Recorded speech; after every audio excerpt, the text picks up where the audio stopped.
Hello बच्चों, let's start with the question. And here the question says that name the famous plant ecologist.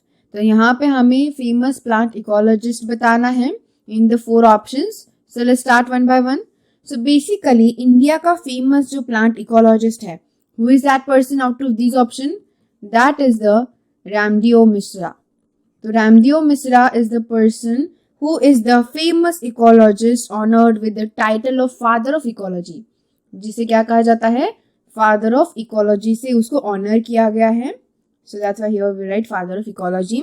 And उसका जो work था, यानी कि Ramdev Mishra sir का जो वर्क था, that is a work of the ecosystem ecology में इकोलॉजी में जो प्रेजेंट होते हैं ट्रॉपिकल कम्युनिटीज, उनके बारे में, उनका डेवलपमेंट अंडरस्टैंड करने के बारे में, साथ ही साथ जो सक्सेशंस होते हैं, इन्वायरमेंटल रिस्पॉन्स जो होता है पॉपुलेशन का एक दूसरे की तरफ, उसके बारे में पूरा स्टडी इकोलॉजी में उन्होंने स्टडी किया था. यानी कि इकोसिस्टम में उन्होंने क्या क्या स्टडी किया. सो बेसिकली जो कम्युनिटीज होती हैं उनके बारे में, जो सक्सेशन एनवायरमेंट में अकर होता है. सक्सेशन यानी क्या, सक्सेशन दैट मीन्स कि जो भी डेवलपमेंट होती रहती है, that is right. So community here we write communities के बारे में स्टडी किया.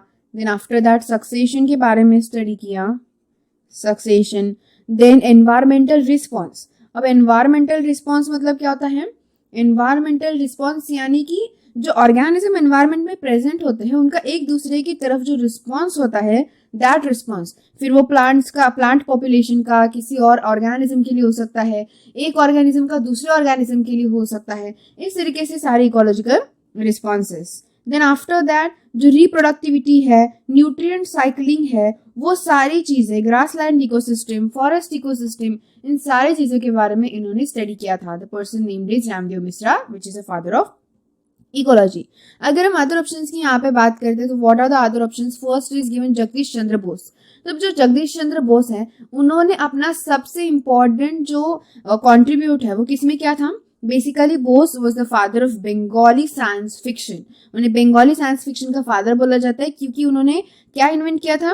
ही invented the crescograph. He invented crescograph. अभी क्रिसोग्राफ क्या होता है. सो बेसिकली ये डिवाइस होता है to measure growth of plant, to measure, और we can say measuring growth of plants की जो ग्रोथ होती है उसे मेजर करने के लिए ये डिवाइस उन्होंने फाइंड आउट किया था, ताकि प्लांट्स की जो ग्रोथ है वो डे बाय डे किस तरीके से इंक्रीज होती है, डिफरेंट हार्मोन्स के यूसेज की वजह से ग्रोथ में किस तरीके से चेंजेस आएंगे, ये सारी चीजें जानने के लिए इस डिवाइस का यूज किया जाता था, यानी कि उनकी ग्रोथ मेजर करने के लिए. सो साथ ही साथ उनका एक रिसर्च इंस्टीट्यूट भी है इंडिया में, that is the Bose institute, which is one of the oldest institute. India का एक ओल्डेस्ट इंस्टीट्यूट में आता है. Here we write the Bose Institute. Okay. Now next option. What is the next option? Second. Here it is a Birbal Sahani. So let's check the next option. Here B. Birbal Sahani. This is the person. Who was this person? So he is known as the father of Indian paleobotany. So father of Indian. Sorry, it should be paleobotany. सो अब ये palaeobotany क्या चीज है, what is this term. So basically palaeobotany मतलब क्या होता है.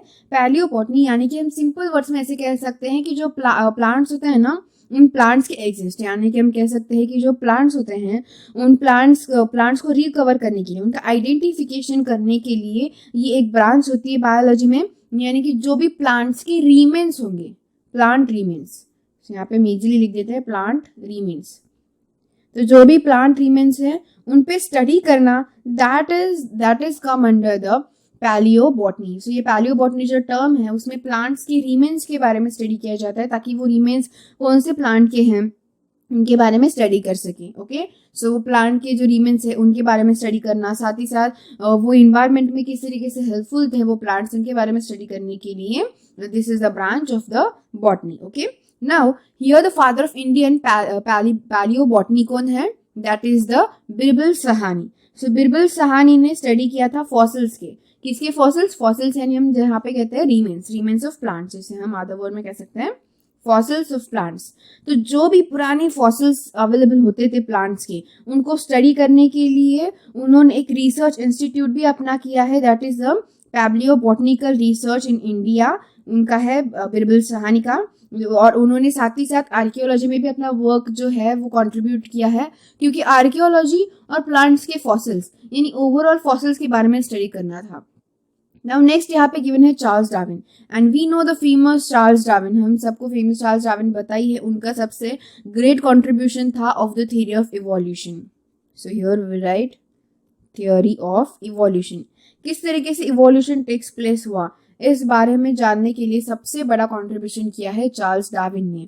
यानी कि जो भी फिनोमिनन्स है कि किस तरीके से इवोल्यूशन टेक्स प्लेस हुआ, किस तरीके से बॉडी में डिफरेंट डिफरेंट चेंजेस आए, चाहे फिर वो कोई भी ऑर्गेनिज्म हो, कैसे चेंजेस आते हैं, क्या होता है इनहेरिटेंस टर्म, और उस इनहेरिटेंस की वजह से, इन्वायरमेंट के अडाप्टेशन की वजह से, जैसे जैसे इन्वायरमेंट चेंज होता है वैसे वैसे हर एक ऑर्गेनिज्म को उस इन्वायरमेंट के अकॉर्डिंग अडाप्टेशंस लेने पड़ते हैं, डिफरेंट अडाप्टेशंस ऑक्यूपाई करने पड़ते हैं, और वो जो अडाप्टेशंस होते हैं उनके वजह से क्रिएट होता है इवोल्यूशन, यानी कि चेंजेस। धीरे धीरे हर एक जनरेशन में थोड़ा थोड़ा करके चेंज आता है, and that small small change in each generation leads to a very big evolution.